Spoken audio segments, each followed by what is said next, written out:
Hello नमस्कार दोस्तों मैं अमूल कासार आपके साथ बहुत ही इंपॉर्टेंट वीडियो लेके जुड़ चुका हूं अकाउंट्स के जो ऑब्जेक्टिव्स वो भी चैप्टर नंबर 9 जिसका नाम बताइए तो क्या है। यस सर, अभी तो पीछे दिख रहा है हमें analysis of financial statement.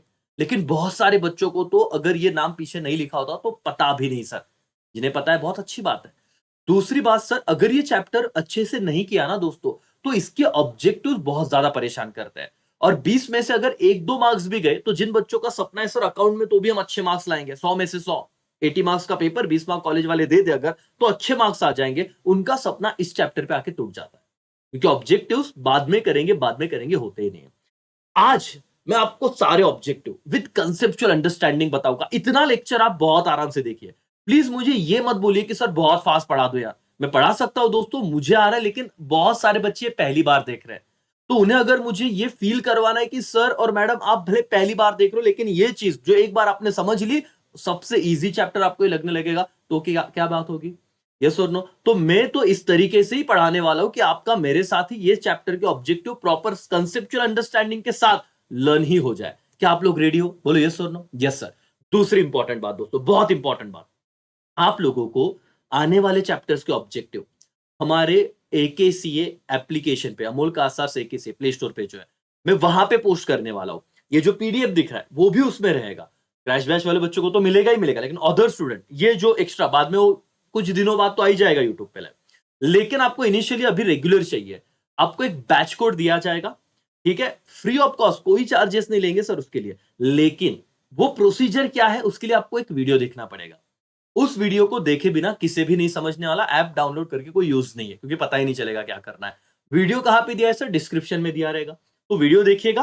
Okay, आपको समझ में आएगा कि कैसे ये आगे के सारे वीडियो और अदर इंपॉर्टेंट वीडियो जो कंसेप्ट बेस से इंपॉर्टेंट अकाउंट से रिलेटेड आपको वहां पे मिलेंगे बैच कोड में, सारे बच्चों को फ्री ऑफ कॉस्ट। कोई नहीं सर, आपका इंटरनेट लगेगा, वो तो ऐसे भी यूज कर रहे हैं हम लोग, ठीक है। लेकिन कैसे समझेगा वो, आप लोगों को एक वीडियो देखना पड़ेगा।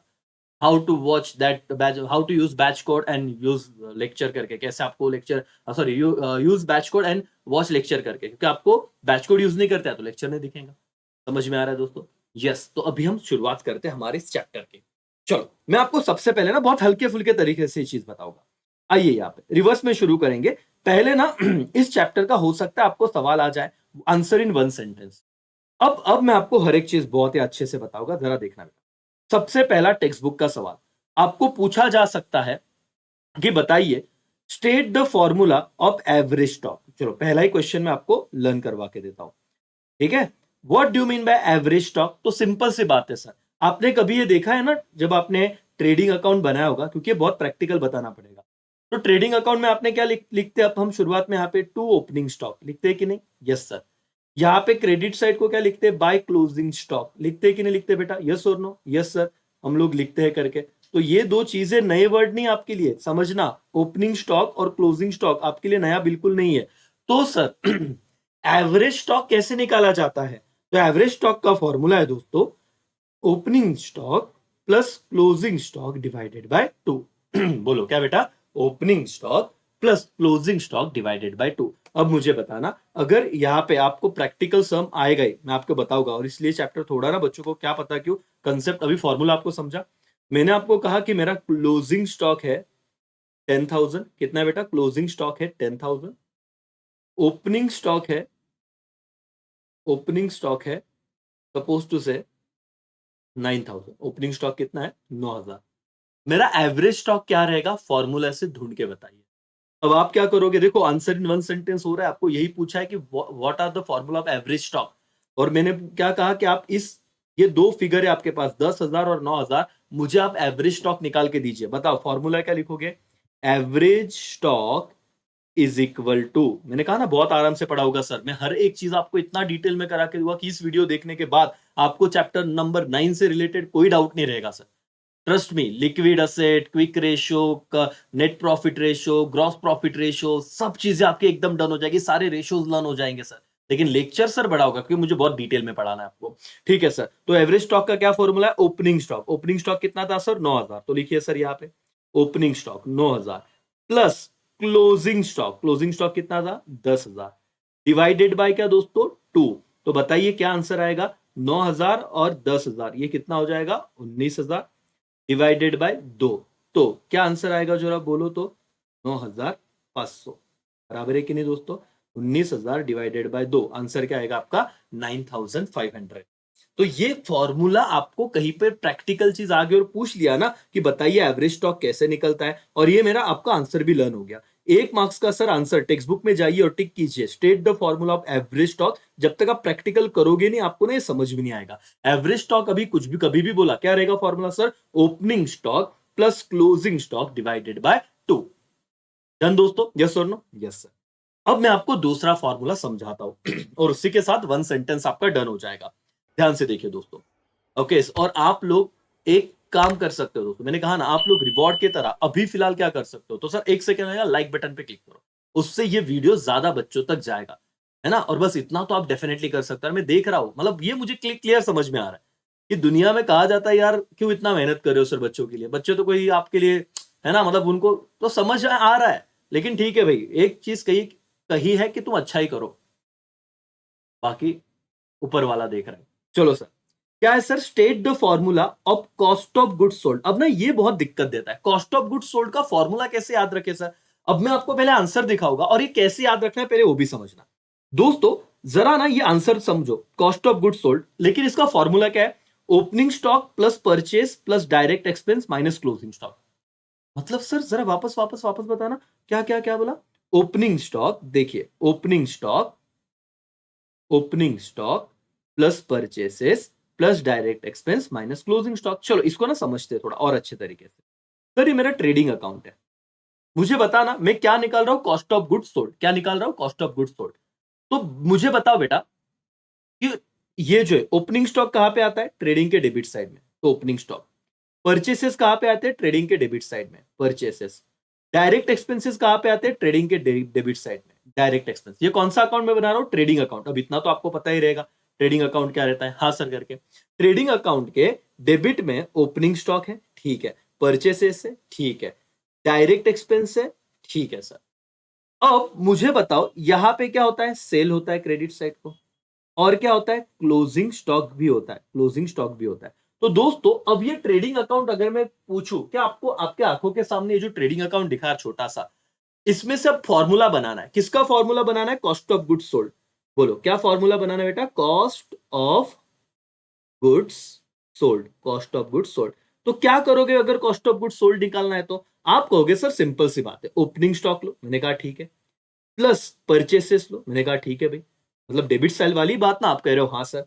प्लस डायरेक्ट एक्सपेंस ले लो, मैंने कहा ग्रेट, डायरेक्ट एक्सपेंस भी ले लिया, और उसमें से माइनस करो। क्या माइनस करो सर? इस साइड की एक ही चीज माइनस करोगे, क्लोजिंग स्टॉक। तो जैसे माइनस किया आपको कॉस्ट ऑफ गुड्स सोल्ड मिल जाएंगे। देखो फॉर्मूला क्लियर है दोस्तों? या आज के बाद अगर आपको पूछा गया कॉस्ट ऑफ गुड्स सोल्ड क्या है, देखिए आपके टेक्स्ट बुक में जाइए और ये लिख लीजिए। अगर आपको पूछा कॉस्ट ऑफ गुड्स सोल्ड कैसे आएगा, कॉस्ट ऑफ गुड्स सोल्ड कैसे आएगा, बताओ। रटना नहीं सर, लेकिन हमें हमारा ट्रेडिंग अकाउंट दिखना चाहिए। बोलो opening stock plus purchase plus direct expense, debit side वाली चीज, उसमें से क्रेडिट साइड का क्या माइनस करेंगे? Closing stock. हो गया सर, ये देखो cost of goods sold is equal to opening stock plus purchase plus direct expense, trading का डेबिट साइड माइनस क्या? Closing stock. दोस्तों टाइम जा रहा है, मुझे भी पता है, आप लोगों के पास ऑप्शन है कि 1.5 की स्पीड पे देख लो, लेकिन आपको अगर मैंने समझा के नहीं बताया सर, सिर्फ पढ़ के दे दिया हो, तो आपके पास भी है ना, आपको टेक्निक ही नहीं पता तो क्या फायदा, वो याद नहीं रह रहा। अब समझ में आया क्या? लेकिन ये 2 सवाल हो गए क्या? एवरेज स्टॉक का फॉर्मूला क्या है? Opening stock plus closing stock divided by 2। Okay, उसके बाद मुझे बताओ कॉस्ट ऑफ गुड्स सोल्ड, डरना मत, अब क्या फॉर्मूला है? Opening stock plus purchase plus direct expense minus क्या है? Closing stock. ट्रेडिंग अकाउंट, ठीक है सर, 2 हो गया। ओके दोस्तों, एक तुम्हें सवाल पूछा जाएगा कि क्विक असेट क्या होता है। कौन सा असेट बेटा? Quick asset. कौन सा असेट पूछे? Quick asset. अब ये भी मैं तुम्हें बहुत अच्छे से बताता हूँ। दूसरा वाला तो ठीक है, आप फिलहाल मत करना, क्योंकि ये ना एक बार ऑब्जेक्टिव में आ गया था 1 मार्क्स के लिए, तो दूसरा वाला भी मैं एक्सप्लेन कर दूंगा। आपके पास टाइम है ना? चलेगा ना ऐसे आराम से बताया तो? कोई घाई नहीं है, किधर भागना नहीं है। और आप चाहते हो कि सर चैप्टर 9 वैसे तो किया नहीं, लेकिन हाँ ऐसे बता दो तो क्या सर वो ऑब्जेक्टिव में दिक्कत ना रहे करके? 1 घंटा लगा तो भी चलेगा सर, लेकिन देखने के बाद फील होना चाहिए कि बस सर डन करके। चलो सर हम क्या देख रहे हैं? Quick asset. चलो मुझे ना यहाँ पे रफ करने दो, सब चीजें बहुत अच्छे से समझाने बेटा आपको। क्या बताना है मुझे? क्विक असेट, ठीक है सर। चलो समझो, बेटा दो तरीके से मैं आपको ना कुछ बातें बताता हूँ। क्या आपको पता है फिक्स असेट क्या होता है? फिक्स असेट क्या होता है? सर ऐसे असेट जो लॉन्ग टर्म चलते हैं उसे फिक्स असेट कहते हैं। मतलब जैसे मैंने बिल्डिंग खरीद लिया, है ना, फर्नीचर खरीद लिया, फिक्स असेट। और दूसरा एक असेट का टाइप होता है करंट असेट। क्या होता है बेटा? Current asset. क्या होता है? Current asset. ये शब्द आपको बार बार आने वाला है। विच असेट? Current asset. ऐसे असेट जो लेस देन 1 ईयर बिजनेस में रहता है, करंट असेट। जैसे कैश हो गया, डेटर हो गया, बिल्स रिसीवेबल हो गया। बोलो मेरे साथ, दो प्रकार में आप असेट को डिवाइड करते हो, एक फिक्स असेट, बोलो, एक फिक्स असेट और एक क्या? Current asset. Okay, current asset में एग्जांपल दीजिए सर, आगे है वो भी सवाल है। करंट असेट मतलब ऐसा असेट सर जिसका बेनिफिट लेस देन 1 ईयर हमें मिलता है। जैसे कैश पकड़ो, डेटर पकड़ो, बिल्स रिसीवेबल ले लो, ये सब करंट असेट के एग्जांपल है। ठीक है सर, लेकिन हमें तो करंट असेट नहीं पूछा, हमें क्या पूछा है? Quick asset. देखो तो क्या पूछा है? Quick asset. बोलो मेरे साथ एवरीबॉडी, क्या पूछा है? Quick asset. तो क्विक असेट में क्या लिखे सर? हम रटो मत, समझो। पहला, quick asset is equal to current asset minus stock plus prepaid expenses, अगर दिए तो। क्योंकि ऊपर आपका और एक ऑब्जेक्टिव आएगा, वो डन हो जाएगा। सर जरा वापस बताना। ठीक है, मैं आपको ना अभी एक प्रैक्टिकल तरीके से बता, क्या आप सुनना चाहोगे? इंटरेस्टेड हो? हाँ सर। देखिए बेटा, ये है मेरा बैलेंस शीट, ये है लाइबिलिटी, ये है असेट। लाइबिलिटी और क्या? असेट। अब मैं यहां पे लिख रहा हूं फर्नीचर। फर्नीचर। फर्नीचर मेरा कौन सा असेट हो गया बोलिए तो? Yes sir, fix asset. तो इसे तो मैं नहीं लूंगा, एफ है मतलब फिक्स असेट। मेरा हो गया डेटर। डेटर है 1 लाख रुपए के। डेटर कितने के सर और मैडम? 1 लाख रुपए। ठीक है। फिर सर मैंने आपको कहा कि डेटर के बाद कैश। कैश कितना हो गया सर? 50,000 रुपए। और फिर क्या यहाँ पे क्लोजिंग स्टॉक आता है क्या? Yes sir. क्या यहाँ पे क्लोजिंग स्टॉक आता है? हाँ sir. Closing stock asset side को आता है। हाँ सर, मैं 20,000 का लिखा, क्लोजिंग स्टॉक असेट साइड को 20,000। क्या सर आपने ये देखा है प्रीपेड एक्सपेंस? प्रीपेड एक्सपेंस के अगर आपने फाइनल अकाउंट किया होगा तो प्रीपेड जैसे आउटस्टैंडिंग रेंट के दो इफेक्ट होते हैं। एक रेंट में हम ऐड करते हैं, दूसरा बैलेंस शीट लाइबिलिटी में लिखते हैं। वैसे अगर प्रीपेड रेंट रहा तो आप क्या करते हैं? बोलो तो। हाँ सर, प्रीपेड रेंट रहा तो हम वहां पे रेंट में से माइनस करते हैं। और दूसरा, ये बहुत सिंपल बात बता रहा हूं दोस्तों, ये तो ऐसे है कि आपने फाइनल अकाउंट में बेसिक किया होगा, लेकिन जिन्हें ये भी नहीं आ रहा है तो भाई आप समझने की कोशिश करो जो मैं बता रहा हूं। प्रीपेड अगर रहा तो हम क्या करते हैं? जो एक्सपेंसेस है, मतलब रेंट प्रीपेड, तो रेंट में से माइनस करेंगे और दूसरा इफेक्ट बैलेंस शीट के असेट साइड को लिखेंगे। तो हो सकता है प्रीपेड कोई भी एक्सपेंस होने दो, मैं यहाँ पे सिर्फ एक्सपेंस लिख रहा हूं, रेंट हो, लाइट बिल हो, तो भी कौन से साइड को आता है? असेट साइड को। ये तो समझा ना? तो करंट असेट का फॉर्मूला क्या है दोस्तों? क्विक असेट का फॉर्मूला क्या है? वो क्या कह रहे हैं अब देखो। क्विक असेट का मतलब दोस्तों, करंट असेट जो भी है उसमें से आप लेस कर दोगे स्टॉक, और अगर प्रीपेड एक्सपेंसेस दिए तो वो भी स्टॉक प्लस प्रीपेड एक्सपेंसेस। तो सर यहां पे ये जो क्लोजिंग स्टॉक है वो और प्रीपेड एक्सपेंसेस, ये दोनों चीज कहां से माइनस करना है मुझे? करंट असेट में से। बोलो कहां से माइनस करना है? Current asset. तो मुझे बताओ तो फॉर्मूला क्या है? कौन से असेट का सर? Quick asset. लिखो, आप लिखते रहो। मैं चाहता हूं कि इस लेक्चर के बाद जो बहुत सीरियस है बंदा, उसको कोई दिक्कत आए ना। क्विक असेट का फॉर्मूला क्या है? लिखो, current asset. Current asset plus की माइनस, ये ऊपर ऑब्जेक्टिव में आने वाला है, और ऑब्जेक्टिव में बच्चों को समझता नहीं है। ये लेक्चर के बाद आपको इस चैप्टर के जो फिलिंग द ब्लैंक्स है वो भी समझ में आ जाएंगे। करंट असेट प्लस की minus, minus current asset minus what? Stock. Current assets minus stock. लेकिन सिर्फ स्टॉक क्या नहीं सर, अगर प्रीपेड है तो वो ऐड कर देंगे, stock plus prepaid expenses. Stock plus what बेटा? Prepaid expenses. इस पे सवाल आएगा, आपको बता रहा हूं, आपको आउट ऑफ मार्क्स बेटा ऑब्जेक्टिव में जाने नहीं चाहिए। इस चैप्टर बहुत अच्छे से कर लो।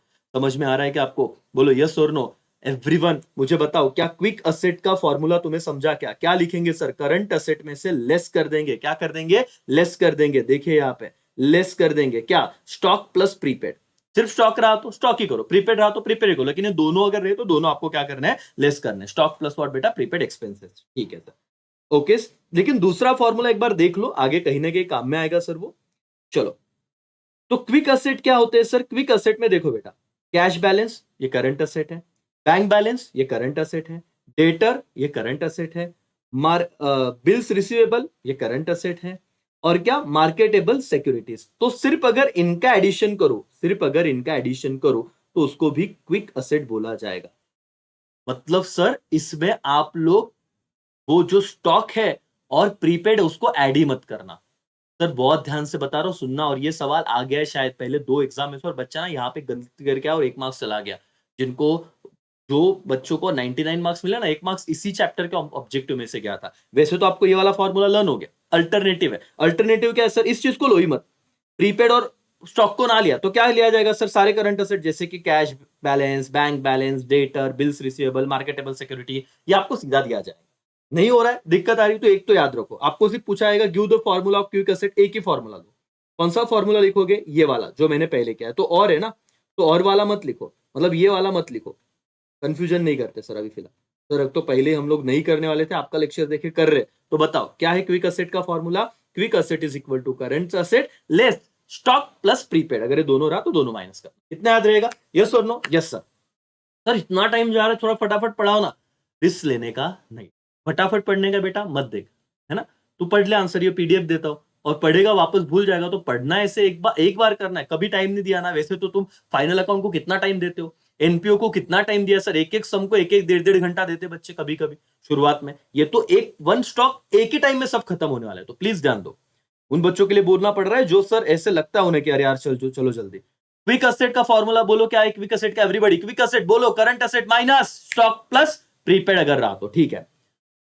स्टॉक प्लस प्रीपेड पूरा एक ब्रैकेट वाला चीज है, तो माइनस ही कर रहे हैं करंट में से, ठीक है। Sir cost of goods sold का फॉर्मूला बताओ। ओपनिंग और ट्रेडिंग याद करो। Opening plus purchase plus direct minus क्या? Closing stock. Done. Average stock opening plus purchase divided by 2। Done हो गया सर। दोस्तों जाइए जरा टेक्स्ट बुक में, देखिए वन सेंटेंस जो छोड़ने वाले तो आ रहा है, आ ही नहीं रहा है, लर्न हो रहा है। समझ में आ रहा है क्या आपको? यस और नो? यस सर कर क्या? बहुत सिंपल सी बात है। और दोस्तों वो जो फ्री वाली बात है, डेफिनेटली आपको भूलना नहीं है, लेक्चर देखना है डिस्क्रिप्शन बॉक्स में जाके, वो बाद में मैं पब्लिक भी कर दूंगा, ठीक है। लेकिन उसके बिना आपको समझ में नहीं आएगा करके। सर आपके टेक्स्ट बुक का और एक सवाल, एक मार्क्स के लिए जो बोर्ड में आ सकता है, give the formula of current ratio. कौन सा रेशो बेटा? करंट रेशो, ठीक है। ये क्या पूछा है? रेशो पूछा है। क्या? रेशो। तो करंट रेशो का फॉर्मूला एकदम सिंपल होता है बेटा, current asset upon current liability. मैं यहां पे लिखता हूं ताकि आप लोगों के आंखों के सामने वो रहेगा तो दिक्कत नहीं आएगा। क्या बेटा? Give the formula of which ratio? Current ratio. इधर ही मुझे टाइम लगने वाला है। जैसे मैंने ये आपको पढ़ा दिया, आगे का लेक्चर बहुत फटाफट खत्म हो जाएगा क्योंकि आप कंसेप्चुअली स्ट्रांग हो जाओगे। करंट रेशो अगर आया, क्या बेटा? करंट रेशो अगर आया तो आप लोग क्या फॉर्मूला यूज करोगे? आप लिखोगे current assets upon current liability. Current liability लिखो मेरे साथ, नोटबुक निकालो और लिख लो। करंट रेशियो का फॉर्मूला क्या है? Current asset upon current liability. बोलो current asset upon current liability. कौन सा ratio sir? Current ratio. Sir कौन सा रेशियो की बात कर रहा है? Current ratio. कौन सा ratio? Current ratio. Textbook में जाइए सर, लिख लीजिए करंट रेशियो मतलब क्या? Current assets upon current liability. Everybody current asset upon current liability. Sir current asset क्या होते हैं? कैश। वो ऊपर वही सवाल है, देखो। State any 3 example of current assets. इतना सिंपल सवाल है, एक मार्क्स के लिए आया सर, तो आप तो किधर मुंह दिखाने को जगह नहीं रहेगी कि लिख के नहीं आए तो। लेकिन एक बार लेक्चर देख लो, करंट असेट मतलब क्या? मैंने कहा ना, कैश, डेटर, बिल्स रिसीवेबल, वो जो अभी अभी पढ़ा था। कुछ भी लिखो सर, क्लोजिंग स्टॉक चलेगा। हाँ करंट असेट में तो उसको करंट असेट का पार्ट तो मानेंगे, क्विक असेट में उसे माइनस कर देते हैं। कंफ्यूज मत होना, लेकिन वो ऐसे तो करंट असेट का पार्ट है। तो sir bank account, debtor, closing stock, आपको लगता है ये क्लोजिंग स्टॉक नहीं लिखना सर, कैश लिखना है, कैश लिखो। बिल्स रिसीवेबल लिखो। ये मैं और 2 एग्जांपल दे रहा हूं। Other 3 example of current asset, आप ये 2 एडिशन में लिख लो, कैश, बिल्स रिसीवेबल, डेटर, और उसके बाद बैंक। ये सब क्या है? करंट असेट के एग्जांपल है। डन हुआ? Yes sir. ओके मेरे दोस्तों, चलो ग्रॉस प्रॉफिट का फॉर्मूला क्या है? Sir what is the formula of gross profit? What give the formula of gross profit. तो ग्रॉस प्रॉफिट का फॉर्मूला है sale minus cost of goods sold, ठीक है। सर सेल में से हम क्या करेंगे? Cost of goods sold minus करेंगे। सर ये अभी अभी हमने इसका तो फॉर्मूला भी देखा था, याद आ रहा है आपको? कॉस्ट ऑफ गुड्स सोल्ड, वो trading account, opening plus purchase plus direct expense minus closing stock, cost of goods sold. तो सर वही तो चीज हुई ना, क्या कि जब सेल में से हम cost of goods sold minus करते हैं तो क्या आता है? Gross profit. मेरे दोस्तों यहां पे टाइम गया चलेगा, लेकिन सर एक कॉन्फिडेंस बढ़ना चाहिए। चैप्टर नंबर 9 सर बहुत मजा आ रहा है करके, ठीक है। तो आप लोगों को ग्रॉस प्रॉफिट का अगर फॉर्मूला पूछा तो क्या है? Sale minus cost of goods sold, लिख लो करके। करंट असेट के एग्जांपल हो गए। यस, करंट रेशियो क्या है? करंट रेशियो बोल रहा हूं, असेट नहीं, current ratio. Current asset upon current liability, ये वाला चीज, ठीक है sir. Very nice. Sir gross profit का फॉर्मूला है तो हमको पता है sales minus cost of goods sold. Cost of goods sold भी पता है, ठीक है, लेकिन उन्होंने ये पूछा sir give the formula of gross profit ratio. अरे ग्रॉस प्रॉफिट रेशियो का फॉर्मूला क्या है बेटा, एकदम सिंपल है, जरा यहाँ पे देख लो रेशियो कैसे निकालते हैं मैं आपको बताता हूं। और आप अगर ये लेक्चर देख रहे हो, ट्रस्ट मी आपको कोई दिक्कत नहीं आने वाली है। आप ये देखो, ये आपने ट्रेडिंग अकाउंट निकाला, ठीक है, समझो भी, मैं आपको एकदम सिंपल तरीके से चीजें लर्न करवा के, ट्रेडिंग अकाउंट है, ट्रेडिंग अकाउंट में मुझे बताओ अगर ग्रॉस प्रॉफिट आया तो कौन सी साइड को आता है बेटा, डेबिट साइड को, ग्रॉस प्रॉफिट इधर ही आता है कि नहीं, हाँ सर। और सेल्स कहां पे होते हैं, यहां पे, बाय सेल्स। तो अगर आपको कोई कहे कि ग्रॉस प्रॉफिट का रेशियो निकालो तो कैसे निकालना है पता है, ग्रॉस प्रॉफिट लिखने का, gross profit GP, gross profit upon sale into 100 multiply by 100, multiply by 100, सब करवा के दूंगा। ये लेक्चर में बहुत जान लगा के बना रहा हूं सर। ऐसा बंदा जो सच में डेडिकेशन देना चाहता है, उसे लगता है कि सर मुझे अच्छे मार्क्स चाहिए, सिर्फ गाइडेंस दे दो तो मिल जाएगा। अभी सर कौन सा रेशियो पूछा है, ग्रॉस प्रॉफिट रेशियो। क्या रहेगा सर, आपका जो ग्रॉस प्रॉफिट है उसे डिवाइड कीजिए किससे सर, सेल्स से। तो gross profit divided by sale into 100, ये क्या बन गया, रेशियो। कौन सा रेशियो बन गया, ग्रॉस प्रॉफिट रेशियो। एवरीबॉडी समझ में आ रहा है, बोलो एवरीबॉडी। और टेक्स्ट बुक में जाइए, लिखिए, साइड में लिख लीजिए, वन सेंटेंस आपको इधर ही दिक्कत आने वाला था, अब वो क्लियर हो गया करके। वन शॉट आपको चैप्टर नंबर 9 पूरा जो छोड़ते हो सर, अब तो आपको ये तो उम्मीदवारी कब आएगा। और ये यहाँ पे मेहनत दो, 20-25 आधा घंटा मेरा वन सेंटेंस में क्या चलेगा, आपके one word or filling the blanks वाला ऐसे हो जाएगा चुटकी में। ठीक है, चलो सर ग्रॉस प्रॉफिट रेशियो। तो सर अब तक हमने दो बातें सीखी सर। एक ग्रॉस प्रॉफिट का फॉर्मूला, दोनों क्वेश्चन रिवाइज करा रहा हूं, जरा ध्यान से देखना सर, इतना कोई नहीं करेगा सर। एक ग्रॉस प्रॉफिट का फॉर्मूला क्या है जरा बताना, ये रहा सर, क्या, sale minus cost of goods sold, cost of goods sold. ये क्या अगर पूछा तो ग्रॉस प्रॉफिट फॉर्मूला। लेकिन ग्रॉस प्रॉफिट रेशियो पूछा तो सर, लेकिन ग्रॉस प्रॉफिट रेशियो पूछा तो रेशियो आया तो ये वाला formula, gross profit upon sale, gross profit upon net sale divided by 100। कौन सा सेल, लेकिन नेट सेल लिखना, इतना याद, net sale upon 100। Net sale क्या होता है sir, sales minus sales return, उसे नेट सेल कहते हैं। जिनका अगर ये डाउट रहेगा, क्या बेटा, सेल्स माइनस सेल्स रिटर्न है ना, 10 लाख का सेल है, 1 लाख का सेल्स रिटर्न हुआ, तो आउटर कॉलम अपन कितना लिखते हैं, 10 लाख माइनस 1 लाख, कितना, 9 लाख, तो वो नेट सेल 9 लाख होगा। ठीक है सर, चलो सर आगे बढ़ते हैं। ये दोनों ही बहुत सिंपल से सवाल है, लेकिन जो बच्चा कंसेप्चुअली नहीं समझता उनको इन दोनों के जवाब आते ही नहीं। क्या है सर जरा बताइए। यस बताता हूं, state 3 example of cash outflow. ऐसे कौन से एग्जाम्पल है, कैश आउटफ्लो मतलब क्या, ऐसी चीजें जिसकी वजह से आपके बिजनेस से कैश बाहर जाएगा। क्या कहा मैंने, ऐसी चीजें जिसकी वजह से आपके बिजनेस से कैश क्या होगा, बाहर जाएगा, उसे बोलते हैं कैश आउटफ्लो। तो बताओ दोस्तों, अगर आप कैश परचेस करोगे तो कैश आएगा कि जाएगा, मैंने अगर परचेस किया तो जाएगा, ठीक है। अगर आप असेट परचेस करोगे, परचेस ऑफ असेट, आपने बिल्डिंग खरीदी तो पैसा आएगा कि जाएगा, जाएगा, कैश आउटफ्लो, दूसरा एग्जांपल। और तीसरा, आप लोन लिया था उसका रीपेमेंट कर रहे हो, भाई दोस्त से 2 लाख रुपया लिया था, आप बोल रहे हो ये ले भाई तेरा 2 लाख रुपया वापस ले। तो इन तीनों एग्जाम्पल में कैश क्या हुआ, बिजनेस से बाहर गया, और जब कैश बिजनेस से बाहर जाएगा उसे हम क्या कहते हैं, कैश आउटफ्लो। क्या कहते हैं बोलो बेटा, कैश आउटफ्लो। सबको समझ में आ रहा है क्या, बोलो यस और no. What is cash outflow, cash outflow का मतलब होता है दोस्तों बिजनेस से कैश बाहर जाना। और सवाल बहुत सिंपल था, give 3 example of cash outflow. बोलो क्या, 3 एग्जांपल ऑफ कैश आउटफ्लो। तो क्या है 3 example of cash outflow sir, पहला कैश परचेस, ठीक है, फिर असेट परचेस, ठीक है, फिर रीपेमेंट ऑफ लोन। ये तीनों चीज याद रखो, cash purchase, asset purchase, repayment of loan. बोलो मेरे साथ, इन तीन लॉजिक समझो, तीनों ही केस में कैश बाहर से, बिजनेस से बाहर जा रही, आउटफ्लो। उसके बाद एक सवाल था sir, state 3 example of cash inflow. बताइए कैश इनफ्लो मतलब क्या, अभी आउटफ्लो मतलब बाहर जाना, इनफ्लो मतलब कैश अंदर आना।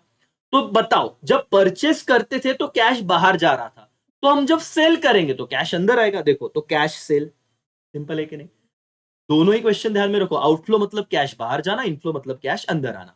तो कैश इनफ्लो का पहला एग्जांपल कैश सेल, दूसरा example sale of asset, purchase of asset outflow था तो sale of asset inflow, asset बेचा पैसा आया इनफ्लो। और तीसरा एग्जांपल ऑब्टेनिंग बैंक लोन, अगर मैंने बैंक से लोन लिया तो पैसा मेरे पास आएगा। समझ रहा है कि एवरीबॉडी, यस और नो। सीधा लर्न हो रहा है सर, विषय ही नहीं सीधा। इनफ्लो और आउटफ्लो, इनफ्लो मतलब आएगा, अगर मैं कैश सेल करूंगा तो पैसा आएगा, असेट सेल किया तो पैसा आएगा, और लोन लिया तो पैसा आएगा, इनफ्लो हो गया। आउटफ्लो मतलब क्या, अगर मैंने कैश परचेस किया तो पैसा गया, असेट परचेस किया तो पैसा गया, रीपेमेंट ऑफ लोन, लोन का पैसा वापस किया तो पैसा गया। डन हो गए दोनों क्वेश्चन, टेक्स्ट बुक में जाओ टिक कर दो बेटा, कॉन्फिडेंस बढ़ाओ कि हाँ सर अभी हमें वन सेंटेंस डायरेक्ट समझ में आ गए, कोई दिक्कत ही नहीं, और लर्न करने का तो सवाल ही नहीं आता सर। सिर्फ 2 सवाल आपके बचे, और ये इस चैप्टर में आपको बहुत बार आंसर लिखना होता है। Comparative statement, analysis of financial statement, ये तो आपके चैप्टर का नाम है, वो सिर्फ मैं एक बार पढ़ूंगा, और जैसे खत्म हुआ दोस्तों फिर मैं आपको बहुत अच्छी तरीके से आगे की चीज भी बता दूंगा, सब चीजें बताऊंगा, ट्रू और फॉल्स विद रीजन भी बताऊंगा, कुछ चीजें आप नोट कर लेना, ठीक है, और नोटबुक में लिख के रखो। ये चैप्टर अगर आपने पढ़ा नहीं होगा तो मैं जो बता रहा हूं उतना सिर्फ लिख के रखना, आपको ऑब्जेक्टिव्स में कोई दिक्कत नहीं आएगी, कभी कोई दिक्कत नहीं आएगी, और आपके फुल फ्लेज हो जाएंगे मार्क्स, ठीक है सर। ये सिर्फ मैं वन टाइम रीड करूंगा आपके लिए। Mention 2 objective of comparative statement. तो comparative statement help in deriving meaning and conclusion regarding the changes in financial positions and operating result. It also aim measure the short term and long term solvency position of the business. Sir अभी आप वापस एक बार अच्छे से समझा दो, हमें पूरा लिखना नहीं है, सिर्फ इतना लिखना बेटा कि हमें ना कंक्लूजन पता चल जाता है क्या, कि हमारे फाइनेंशियल पोजीशन में और ऑपरेटिंग रिजल्ट में क्या बदलाव आए हैं, कितने असेट बढ़े, कितने असेट कम हुए, है ना, समझ रहे हो। पिछले साल 10 करोड़ के असेट थे, इस साल 6 करोड़ के असेट रह गए, तो फाइनेंशियल पोजीशन चेंज हुआ ना, असेट कम हुए, तो ये समझता है अगर हम कंपेयर करते कंपेरेटिव स्टेटमेंट से। और दूसरा, हमें शॉर्ट टर्म और लॉन्ग टर्म सॉल्वेंसी पोजीशन समझे। सॉल्वेंसी मतलब बिजनेस अच्छा काम मतलब अच्छा काम कर रहा है कि नहीं, मतलब वो सॉल्वेंट रहेगा ना, मतलब बैंक करप्ट तो नहीं हो जाएगा, ये हमें समझता है। वन टाइम रीडिंग था, कोई दिक्कत नहीं, श्योर। और analysis of financial statement, analysis of financial statement refers to critical evaluation of financial data. Critical evaluation मतलब, इवैल्यूएशन का मतलब स्टडी करना, क्रिटिकल मतलब बहुत सोच समझ के स्टडी करना, किसका, फाइनेंशियल डाटा का, और financial data of income statement and balance sheet in order to measure the concern profitability, efficiency, solvency and growth. Business का इतना याद रखना क्या है बेटा, what is analysis of financial statement, underline करना क्रिटिकल इवैल्यूएशन। किसका critical evaluation, financial data of income statement and balance sheet. Income statement और बैलेंस शीट का जो डाटा है उसका क्रिटिकल हम क्या करेंगे, इवैल्यूएशन करेंगे। क्यों सर, क्योंकि हमें पता होना चाहिए कि ऑर्गेनाइजेशन प्रॉफिटेबिलिटी है, एफिशिएंसी है, सॉल्वेंसी है, ग्रोथ है, वगैरह वगैरह वगैरह, ठीक है। इसी के साथ आपके सारे वन सेंटेंस हो गए डन। तो आपके टेक्स्ट बुक में जाइए और बेटा अंडरलाइन कर दीजिए इस चीज को, आप लोग बहुत खुश हो। यस सर नो, आपके ऑब्जेक्टिव्स जो इतने दिनों से आप प्लान कर रहे थे, करेंगे सर, कर रहे थे लेकिन याद नहीं रहता, लेकिन आज वन सेंटेंस सारे याद रहे। मैं चाहता तो और एक बार बताता, लेकिन आधा घंटा ऑलरेडी हो गया इसकी, अब मजा आने वाला है आपको। देखो मैं जो बोल रहा हूँ फटाफट से अंडरलाइन करना, सिर्फ अब आपको क्विकली बताता मैं। करंट रेशियो हमने देखा था, current asset upon current liability, वो हमेशा 2:1 होता है बेटा। ये मैं सीधा आपको ट्रू वाला स्टेटमेंट बताता हूं। तो आपको ट्रू और फॉल्स विद रीजन पूछा जाता है, आपको क्या देगा कि current ratio should be 3:1, false. मेरी बात याद रखो, करंट रेशियो याद है ना, formula current asset upon current liability, वो क्या होना चाहिए हमेशा 2:1, क्या होना चाहिए 2:1। दैट्स वाई अगर 3:1 आया तो क्या रहेगा, फॉल्स। उसके बाद तुम्हें और एक चीज बताता हूं, क्विक रेशियो, क्विक असेट देखा था ना, उसका क्विक रेशियो होता है। क्विक रेशियो अगर आया ना, वो हमेशा क्या होना चाहिए 1:1, ये ट्रू आंसर है, क्या 1:1। Quick ratio should B 1:1। तो ट्रू और फॉल्स में क्या पूछेंगे, क्या क्विक रेशियो 2:1 होना चाहिए क्या, देखो बहुत कंफ्यूज करेंगे आपको। सर एकदम सिंपल, 2 रेशियो है, एक है करंट रेशियो, देखो यहाँ पे मैं लिख रहा हूं कंफ्यूजन दूर कर, करंट रेशियो आप भी लिखो नोटबुक में, और एक है क्विक रेशियो। क्विक रेशियो लिखो नोटबुक में, लिखो करंट रेशियो क्या चाहिए हमेशा 2:1, ठीक है सर चलेगा। और क्विक रेशियो क्या चाहिए 1:1। तो अगर आपको बोला ना क्विक रेशियो शुड बी 1:1 तो ट्रू रहेगा, लेकिन इन्होंने यहाँ पे क्या बोला है, quick ratio should B 2:1, true की फॉल्स, फॉल्स। रीजन क्या रहेगा, क्विक रेशियो क्या होना चाहिए 1:1। अगर उन्होंने कहा कि current ratio should be 3:1, true की फॉल्स, फॉल्स, क्योंकि करंट रेशियो क्या चाहिए 2:1, समझा, ये लिख लो, ये सही चीज है। बस सर ये लिखा आपने, बोलो यस और नो, यस सर। उसके बाद एक छोटा सा चीज है, मैं आपको ये बता देता हूँ, ये एक बार सिर्फ gross profit, net profit ratio, उसके बाद ऑपरेटिंग रेशियो, करंट रेशियो, इसमें अगर ऑड वर्ड ढूंढने को आया बेटा तो इसमें आपका ऑड वर्ड रहेगा करंट रेशियो, क्योंकि बाकी सारे इनकम स्टेटमेंट, इनकम स्टेटमेंट मतलब प्रॉफिट एंड लॉस अकाउंट से रिलेटेड है। देखो ग्रॉस प्रॉफिट ट्रेडिंग से मिलता है, नेट प्रॉफिट आपको P&L से मिलता है, ऑपरेटिंग रेशो, ये वही ट्रेडिंग पेंडल वाला चीज है, लेकिन करंट में क्या आता है, असेट और लाइबिलिटी, बैलेंस शीट वाली बात है। इसीलिए आपका ऑड वर्ड क्या होगा, करंट रेशो। ऑड वर्ड क्या होगा, करंट रेशो, अगर आया तो। ये इंपॉर्टेंट था इसलिए मैंने बता दिया, ठीक है सर। वैसे ही एक बार देखो, ट्रायल बैलेंस से एक बार रीड करो, इतना इंपॉर्टेंट नहीं, लेकिन ये वाला था इसलिए मैंने बताया। ठीक है, दो समझा बेटा आपको, यस और नो। अब टेक्स्ट बुक के कर लेते हैं। Ratio analysis measure the profitability, efficiency, financial soundness of the business. Ratio में हम लोग क्या देखते हैं, तो यही सारी देखते हैं, यही सारी चीजें देखते हैं। तो ट्रू है क्या, answer is yes, it is true, it is true. ठीक है, फिर current ratio measures the liquidity of the business, it is also true. Liquidity मतलब क्या बेटा, कि बिजनेस में कितना पैसा एक्चुअली, करंट मतलब वो फंड अभी है कि नहीं। जो देखो, current ratio compare current asset and current liability, हमको पता है ना, current asset upon current liability, and provide analysis of whether the short term asset can pay of short term liability. क्या तुम्हारे पास जो छोटे मोटे असेट है, शॉर्ट टर्म असेट है, उनको बेच के क्या लाइबिलिटी पे हो सकती है कि नहीं। And it's measure the liquidity of business. Liquidity समझ में आ रहा है कि आपके पास उतना कैश है क्या, जो आप अपने शॉर्ट टर्म लाइबिलिटी को तो भी पेड कर पाओ, उसे कहते हैं लिक्विडिटी। तो अगर आ गया current ratio measure the liquidity of business, तो क्या रहेगा, ट्रू। क्या रहेगा बेटा, ट्रू। क्या रहेगा, ट्रू। ठीक है, यस सर। चलो आगे जाते हैं।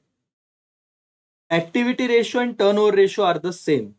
देखो सर, अब मैं आपको ये इतनी सारी चीजें, इसलिए बच्चे इस चैप्टर को स्किप करता है। बहुत हद तक मैं आपको अच्छा कॉन्फिडेंस लेके आया हूं, ये नई नई चीजें है। आप एक बार पढ़ो, एक्टिविटी रेशो, टर्नओवर रेशो, क्या ये सेम रहेगा, yes sir, true. Activity ratio and turnover ratio both are used to measure efficiency of various business operation, hence both ratio are same. तो इतना याद रखना, ट्रू, वो दोनों ही क्या करते हैं, एफिशिएंसी चेक करते हैं, efficiency of various business operation. तो that's why it is true. अब वो बताने जाओगा तो 2 घंटे का लेक्चर हो जाएगा, लेकिन ठीक है, जहां पे हमें लगेगा कि इतना रिलेवेंट इंपॉर्टेंट नहीं है, बेसिक चीज है, तो हम वैसे कर लेंगे। Okay, short term deposit are consider as a cash equivalent. True sir, short term deposit can be consider as a cash equivalent, hence consider as a cash equal. मतलब क्या सर बोल रहे हैं, शॉर्ट टर्म ना, मतलब जब चाहो तब आप पैसा निकाल सकते हो, शॉर्ट टर्म। कैश इक्विवेलेंट मतलब कैश की तरह, मैंने आज ही रखा है वो पैसा, मेरे को चाहिए भाई, मैं 2 दिन में निकाल दूं या 2 महीने में निकाल दूं, तो वो कैश की तरह ट्रीट होता है। इसलिए ये क्या बेटा, true. Short term deposit consider as a cash equivalent, cash की तरह, हाँ सर, ट्रू है करके। Ratio analysis is helpful for inter firm comparison. True. आपके फर्म के अंदर मतलब क्या, डेट्स बढ़ रहे, कम हो रहे, असेट बढ़ रहे, कम हो रहे, करंट असेट कितना, करंट लाइबिलिटी कितना, तो yes sir, it is true. ज्यादा लोड मत। Okay, gross profit depend upon net cell, yes sir, net cell पे ही डिपेंड होते हैं, ग्रॉस सेल नहीं, it is true. Gross profit derive formula net sale upon cost of goods sold. Net cell से क्या minus करेंगे, cost of goods sold, इसीलिए it is depend on net cell, तो true रहेगा sir. तो true और false visit text book में जाइए, इसको भी आप जस्टिस दीजिए। Dividend paid is not source of fund. True sir, dividend, अभी देखो आपको मैं दो चीजें बताता हूं, सोर्स ऑफ फंड लिख लो बेटा, समझा के दे रहा हूं, टेंशन मत लो। और एक है application of,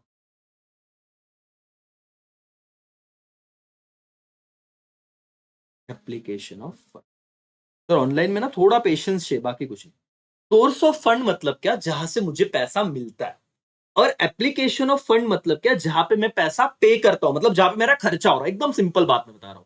source of fund मतलब जहां से पैसा आता है, और एप्लीकेशन ऑफ फंड मतलब जहां पे पैसा मैं खर्चा करता हूं। क्या करता हूं बेटा, खर्चा करता हूं। तो मुझे बताना यहां पे रिसीव्ड है कि पेड है, पेड है। और अगर पेड है तो सोर्स रहेगा कि एप्लीकेशन रहेगा। मैंने क्या कहा, एप्लीकेशन ऑफ फंड मतलब खर्चा। तो देखो उन्होंने क्या कहा, dividend paid is not, okay, dividend paid is not source of fund, not तो बराबर, ट्रू, नॉट सोर्स, ये है ही नहीं, तो ये क्या है, ट्रू। तो क्या है सर, ये एप्लीकेशन ऑफ फंड है। समझ में आ रहा है क्या, सोर्स ऑफ फंड नहीं है, बताए। पेड है ना तो सोर्स नहीं रहेगा, क्या रहेगा, पेड मतलब एप्लीकेशन ऑफ फंड, पेमेंट मतलब क्या, एप्लीकेशन ऑफ फंड, और आपने डिविडेंड पेड किया। यही अगर आपने कुछ रिसीव किया रहता तो हम क्या बोलते हैं, सोर्स ऑफ फंड बोलते। समझ में आया क्या बेटा, सोर्स ऑफ फंड मतलब रिसीव, पेमेंट मतलब एप्लीकेशन ऑफ फंड। क्या सवाल था, dividend paid is not source of fund, तो it is true. Why, because dividend paid is application of fund. आपको ये लिखना है, बस इतना लाइन लिखना है, पूरे मार्क्स मिल जाएंगे। Dividend paid is what, application of fund. समझ रहा है कि नहीं, यस और नो, यस सर कर। Okay, purchase of fix asset is operating cash flow. अब ना कैश फ्लो के भी कुछ टर्म दिए आपके इस चैप्टर में, ऑपरेटिंग, फाइनेंशियल वगैरह वगैरह। और जब आप असेट परचेस करते हो ना बेटा, तो वो इन्वेस्टिंग कैश फ्लो होता है। क्या होता है, इन्वेस्टिंग। सर ये क्या टर्म है, जरा बताओगे क्या, ये हमको बहुत कंफ्यूजन होता है। देखो जितना मैं बोल रहा हूं उतना ध्यान रखिए। आप जब असेट खरीदोगे तो आप क्या कर रहे हो, इन्वेस्टमेंट कर रहे हो। क्या कर रहे हो, इन्वेस्टमेंट। तो कैश फ्लो तो है, कैश बाहर जा रहा है, लेकिन इन्वेस्टमेंट के तौर पे जा रहा है। इसीलिए जब आप परचेस ऑफ फिक्स असेट करोगे तो इन्वेस्टिंग कैश फ्लो होगा। क्या, इन्वेस्टिंग, ऑपरेटिंग होगा नहीं। ऑपरेटिंग क्या रहेगा, वेजेस पेड किए, सैलरी पेड किया, वो ऑपरेटिंग में डाल दो। लेकिन मेरे दोस्तों, अगर आप असेट परचेस कर रहे हो, आई रिपीट, अगर आप फिक्स असेट परचेस कर रहे हो तो क्या रहेगा, इन्वेस्टिंग कैश फ्लो रहेगा। कैश फ्लो के बेटे फाइनेंसिंग, इन्वेस्टिंग, ऑपरेटिंग बताऊंगा मैं बाद में, लेकिन ये याद रखो। क्या इतना क्लियर है क्या? तो फिक्स असेट क्या है, इन्वेस्टिंग, वो बोल रहे हो ऑपरेटिंग, इसलिए क्या हो गया, फॉल्स। समझ में आ रहा है? यस, ये चैप्टर कर रहे हो, वही बहुत बड़ी बात है sir. Okay, analysis of financial statement is a tool but not remedy. Yes sir, ये ट्रू है। टूल मतलब क्या, हम लोग सिर्फ एनालिसिस कर रहे हैं, इससे कोई सॉल्यूशन नहीं मिल रहा है सर। देखो, analysis of financial statement can provide deeper insight of problem area, however it can not provide solution. वो सिर्फ ये दिखाएगा कि गलतियां क्या हो रही है। सॉल्यूशन प्रोवाइड करेगा क्या? आंसर इज नो सर, कोई सॉल्यूशन प्रोवाइड किया जाएगा नहीं। हाँ, लेकिन डीपर इंसाइट तो मिल जाएगा, सही क्या है गलत क्या है। Okay, financial statement include only balance sheet, ये तो फॉल्स ही रहेगा सर। फाइनेंशियल स्टेटमेंट, लेकिन ये भी बच्चों को लिखते नहीं आता अगर पढ़ के नहीं गए तो। क्या फाइनेंशियल स्टेटमेंट में सिर्फ बैलेंस शीट आएगी? नहीं sir, false. Financial statement include balance sheet as well as आपका प्रॉफिट एंड लॉस अकाउंट, मतलब ट्रेडिंग पे एंड, तो ये सब चीजें आ जाएगी करके। तो आपको ये वाला आंसर लिखना है, समझा बेटा? यस और नो? तो इसके अगर कोई एक आधा रह गया होगा तो सिर्फ आपको टिक कर देना है, बाकी कुछ नहीं। सारे इंपॉर्टेंट चीजें मैंने बता दी। क्या इतनी, और लिखो बॉस, शांति से ये चीजें करो बॉस।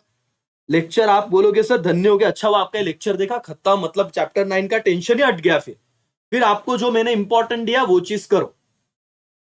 और हाँ सर, बाकी लेक्चर कैसे मिलेंगे वो बोल रहे थे, तो ऐसे ही सब कैसे मिलेगा, इस वीडियो के नीचे जो लिंक है, हाउ टू वॉच लेक्चर्स करके इन एप्लीकेशन, जो भी मैं नाम से डालूंगा, वो लिंक जरूर देखिए। वो उस प्रोसेस को फॉलो कीजिए। विन विन है आपके लिए और मेरे लिए भी, उतना तो हक बनता है सर, उतना आप देखो। सिंपल है। बैच कोड कब मिलेगा? जब आप उस प्रोसेस को फॉलो करोगे। चलो सर, आइए आगे। सर वन वर्ड क्या है, यहाँ पे आंसर दिख रहा है बेटा, लेकिन मैं आपको फटाफट से कुछ इंपॉर्टेंट बताऊंगा।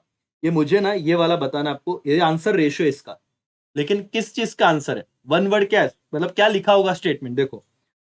अ particular mathematical number showing relation between two accounting figure. क्या sir? A particular mathematical number showing relationship between two accounting figures, उसे कहा जाएगा रेशो। ऐसे कुछ आया ना तो वन वर्ड क्या रहेगा बेटा, आंसर इसका ratio.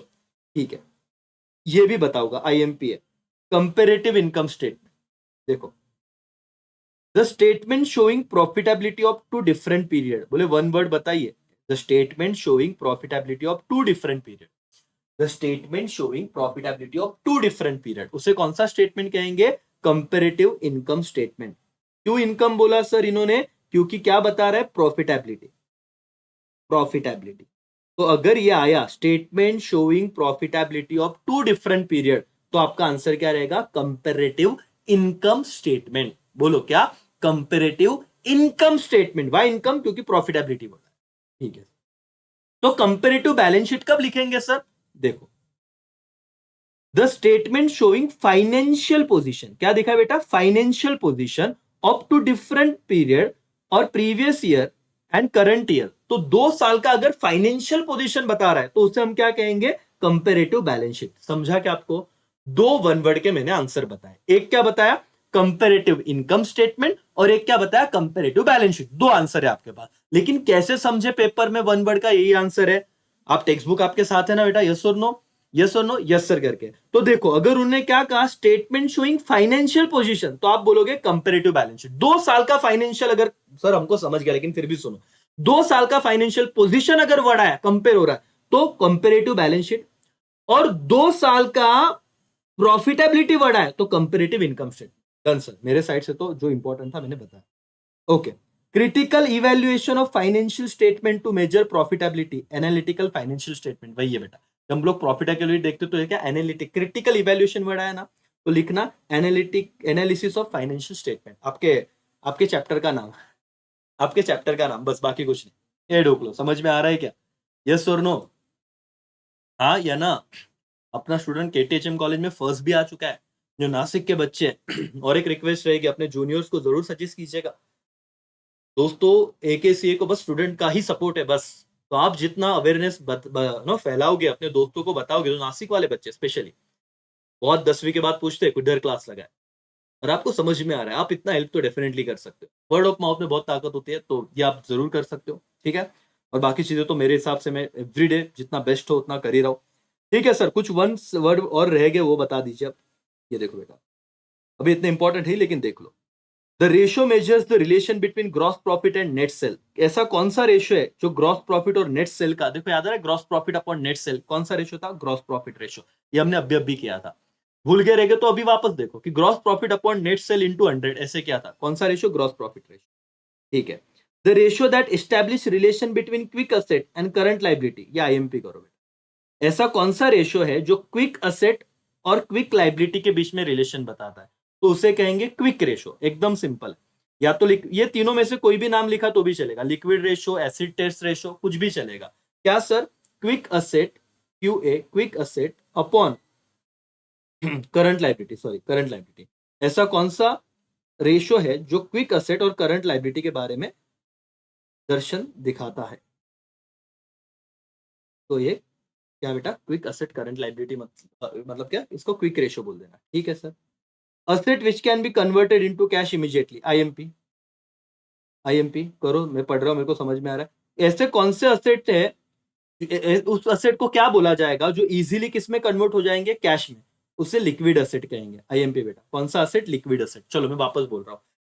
The asset which is easily, तो आपको वन सेंटेंस के लिए भी आएंगे। What do mean by liquid asset? Asset which can be converted into cash immediately. बोलो, asset which can be converted into cash immediately, उसे कहा जाएगा लिक्विड असेट। जैसे कि सोना मेरे पास है और मेरे को पैसों की जरूरत है, तो मैं सुनार के पास गया, उसको सोना दिया, उसने तुरंत मेरे को कैश दे दिया, तो असेट किस में कन्वर्ट हो गया? बच्चे वर्ड बोलते सर, अब मैं ट्राई कर रहा हूं, मैं तो बहुत बताने की कोशिश करूंगा, मेरे को ये भी चीज समझा नहीं, लेकिन फिर लेक्चर बढ़ेगा तो बच्चे बोलते सर इतना बड़ा लेक्चर यार, उससे तो हम पढ़ लेते। भाई कब से तो पढ़ ही रहे थे, हुआ क्या? तो समझो, मैं बताऊंगा ही आपको। Sir converted into cash immediately मतलब क्या? जादू है क्या? ऐसे घुमाया कैश में बदल गया? नहीं बेटा। कन्वर्टेड इनटू कैश इमीडिएटली मतलब मेरे पास सोना है और अब मेरे को पैसे की जरूरत है, मैं उस सोनार के पास लेके गया, उसने मुझे कैश दिया, तो कन्वर्टेड इमीडिएटली इनटू कैश। लेकिन मेरे पास बंगला है 10 करोड़ का, मेरे को इमीडिएटली 2 करोड़ चाहिए, क्या बोल सकता आधा बंगला भी क्या बिकेगा इतना? नहीं सर, तो वो लिक्विड असेट नहीं है। तो गोल्ड इज लिक्विड असेट। समझ में आया? यस और नो? हाँ सर। इतने इतने सारे इसके, बाकी का आप स्क्रीनशॉट खींच लो फटाफट। ये टेक्स्ट बुक के है लेकिन स्क्रीनशॉट खींचो। ये वापस बता दो, देखो cash flow statement showing changes in cash and cash equivalent during the particular period, उसे क्या कहते हैं? Cash flow statement. ऐसा कौन सा स्टेटमेंट है जो चेंजेस को बताता है, कैश एंड कैश इक्विवेलेंट्स को ड्यूरिंग द पीरियड? उसे कहते हैं कैश फ्लो स्टेटमेंट। बोलो मेरे साथ, क्या? Cash flow statement. Which statement बेटा? कैश फ्लो स्टेटमेंट, ठीक है। Activity related to acquisition of long term asset and investment, investing activity तो कहेंगे इन्वेस्टमेंट एक्टिविटी, ठीक है। ये वन टाइम आप पढ़ ही लेना करके, ठीक है। ठीक है, रिटर्न ऑन कैपिटल एम्प्लॉयड, ये भी एक बार देख लेना। Relation between net profit and ownership, ठीक है, इतना इंपॉर्टेंट नहीं, लेकिन एक बार आप पढ़ के जाओ टेक्स्ट बुक में तो आंसर लिख लो। बाकी मैंने सब आपको एक्सप्लेन करके दिया, ठीक है सर। अब लास्ट क्वेश्चन और इसी के साथ अपना जर्नी डन हो जाएगा फाइनली। यस सर, देखो select the most appropriate answer, और आपको फील, देखो कितना पॉजिटिव फील हो रहा है सर। 1 घंटे में, वो भी बेस्ट ट्राई कर रहा हूं मेरा कि मैं आपको सब चीजें बताऊं, एक्सप्लेन करूं।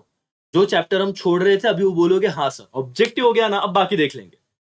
अब वो तो आ रहा है, और टेक्स्ट बुक के सारे और अदर जो इंपॉर्टेंट है वो भी मैंने बताया, ठीक है। चलो, the information supplied by financial statement, सीधा आंसर बताता हूं बेटा, हिस्टोरिकल इंफॉर्मेशन होती है, आप पढ़ के जाना क्योंकि एक बार एग्जाम में आ चुका है। बहुत बच्चे यूनिवर्सल कंप्लीट ये लिखेंगे नहीं, लेकिन जो जो फाइनेंशियल स्टेटमेंट इंफॉर्मेशन देता है वो कौन सा होता है? हिस्टोरिकल, ठीक है। Gross profit ratio indicate relation between gross sale, याद आ रहा है? अभी आप सीधा सीधा बोलोगे सेल की net cell, net cell. Sir यही तो हमने सीखा था, ग्रॉस प्रॉफिट अपॉन क्या? नेट सेल, खत्म, आ गया सर। ओके, करंट रेशियो क्या है? देखो आंसर आएगा। करंट रेशियो क्या है sir? Current asset upon current liability. Quick तो सर ये तो होगा ही नहीं, क्विक असेट नहीं, ये सब होगा ही नहीं, आंसर रहेगा current asset. Yes sir, easy लग रहा है अभी? यस और नो? यस, यही तो अपना फिर फायदा है सर। लिक्विड असेट मतलब क्या? लिक्विड असेट मतलब हमने क्या था ना, करंट असेट, क्योंकि यहाँ पे एक ही चीज है, करंट असेट माइनस क्या? स्टॉक।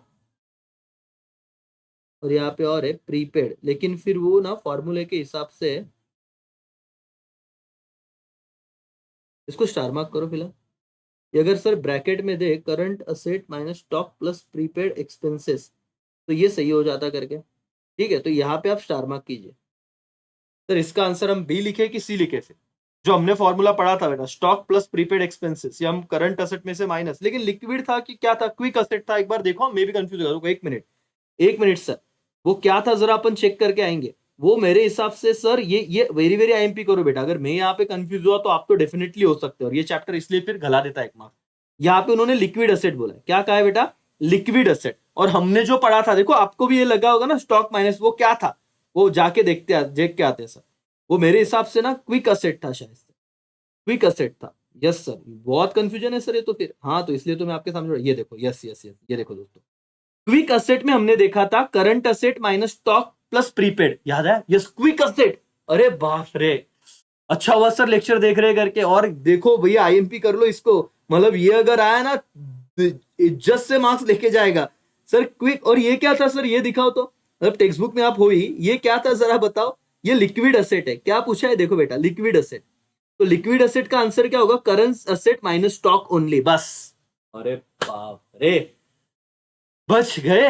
हा हा हा सर, ठीक है, चलो अच्छी बात है, यहां तक तो कोई दिक्कत है नहीं सर करके बच गए। और यहाँ पे अगर लेकिन लिक्विड की जगह करंट बोला होता तो आंसर सी होता, सॉरी क्या क्विक बोला होता तो आंसर सी होता। अभी बोला है लिक्विड असेट, तो करंट असेट माइनस स्टॉक होता, ठीक है। कॉस्ट ऑफ गुड्स सोल्ड बताओ बेटा क्या रहेगा, sale minus gross profit, sale minus gross profit, यहाँ पे जितना उसमें से sale minus gross profit. Sir वो वाला फॉर्मूला यहाँ पे जो है उसमें से हम लोग क्या बेस सिलेक्ट करेंगे, sale minus gross profit. Net profit ratio is equal to, net profit ratio is equal to net sale, लिख लेना एक बार, ये सिर्फ आंसर टिक करो अभी, नेट प्रॉफिट और net cell. The common size statement require common base, ये सिर्फ टिक करते जाओगे, ऑलरेडी हम लास्ट मोमेंट पे आ चुके हैं। Bills payable is current liability, underline करना, बिल्स पेएबल क्या है तुम्हारा, करंट लाइबिलिटी। बिल्स रिसीवेबल होता तो क्या होता, करंट असेट, ये सिंपल सी बात है, अभी इतना तो बेसिक आपने सिखाया रहेगा। बिल्स पेएबल इज व्हाट बेटा, current liability, bills payable is current liability. Generally current ratio बताओ तो बेटा, करंट रेशियो क्या रहेगा, करंट रेशियो रहेगा 2:1, क्या रहेगा current ratio, 2:1। From the financial statement creditor को स्पेशली क्या जानने में इंटरेस्ट होता है, तो liquidity, and that's all, done. Liquid ratio क्या रहेगा, 1:1, पता है ना, करंट रेशियो 2:1, लिक्विड रेशियो 1:1, मैंने बताया था, दैट्स ऑल, डन हो गया भाई और बहनों। इसी के साथ तुम्हारे ऑब्जेक्टिव यहाँ पे खत्म हुए। सिर्फ एक चीज रह गई है जो मैं आपको कंप्लीट कर दूंगा, कंप्लीट द टेबल करके, ये आप करो। देखो नेट सेल है 65,000, कॉस्ट ऑफ गुड सोल्ड है 50,000, तो ग्रॉस प्रॉफिट कितना होगा, यहाँ पे इन्होंने आंसर दिया है, कैसे आया, लेकिन अगर ऐसे कुछ आ गया आपको तो सिंपल करना है सर, नेट सेल में से आप cost of good sold minus करो, तो 65,000 माइनस 50,000, तो आंसर कितना आएगा, 15,000। देखो करंट लाइबिलिटी, बैंक ओवरड्राफ्ट का अमाउंट नहीं, क्विक लाइबिलिटी, तो सर क्या हुआ, सिंपल है बेटा, यूजुअली ना माइनस ही कर दो, अब ज्यादा दिक्कत ना हो, तो क्विक लाइबिलिटी में से आप, करंट लाइबिलिटी में से अगर आप क्या माइनस करते हो, बैंक ओवरड्राफ्ट, तो आपको क्विक लाइबिलिटी आती है, लेकिन बैंक ओवरड्राफ्ट तो पता नहीं, तो सिंपल है, 5,50,000 में से 3,50,000 माइनस करो तो 2 लाख आ जाएगा आंसर। देखो आप ऐसे आपको करना है। सेल, ग्रॉस प्रॉफिट पता नहीं, लेकिन ग्रॉस प्रॉफिट रेशियो इतना है, तो सर ये मल्टीप्लाई करना होता है सेल से, sale into gross profit ratio, आपको ग्रॉस प्रॉफिट मिल जाएगा। क्या करना है सर, सेल से, सर ये क्वेश्चन आएंगे क्या, मैं बोल रहा हूँ, देखो एक बार देख लेते हैं सर, ये वाला आईएमपी करता हूं मैं, ये वाला आईएमपी करता हूँ, पेपर में अगर आ गया, पिछली बार कुछ आए थे क्वेश्चन, आपको एक तरफ दिया है सेल, एक तरफ दिया है जीपी रेशियो, और आपको पूछा है ग्रॉस प्रॉफिट ढूंढो, तो क्या करोगे बेटा, 8 लाख को मल्टीप्लाई कर दोगे 38/100, परसेंटेज है ना, तो 38/100, तो इसका भी आंसर निकालो, वो बराबर 3,04,000। ठीक है, ये फटाफट ही बता रहा हूँ। कैपिटल एम्प्लॉयड ये डिवाइड करना पड़ेगा, लेकिन ये आएगा नहीं, इतना लोड मत लो। Current asset, current liability, working capital, ये वापस क्या करना है, दोनों ऐड कर देना है, करंट असेट बन जाएगा, ठीक है। लेकिन ये दोनों छोड़ो, ये पहले 3 कर लो, वापस कंफ्यूज हो गए करके। चलो डन, ये ऐसे भी टेक्स्ट बुक का नहीं था करके, तो हमने जो टेक्स्ट बुक के सवाल थे वो सब कर लिए दोस्तों। चैप्टर नंबर 9 हो गया आपका। वो बाकी एग्जाम्पल ठीक है, वो प्रैक्टिकल छोड़ दो, जो नहीं थे वो आने की प्रोबेबिलिटी कम है, लेकिन अब वापस एक बार ये लेक्चर आप 2 बार देखिएगा, है ना, 1.5 की स्पीड पे देखिए। और अभी बोलो, क्या इसी के साथ टेक्स्ट बुक से चैप्टर नंबर 9 का मैक्सिमम लोड कम हो गया? यस और नो? यस, खत्म। दोस्तों इसी के साथ मैं यहाँ पे रुकूंगा। Thank you so much, bye bye, take care, जय हिंद।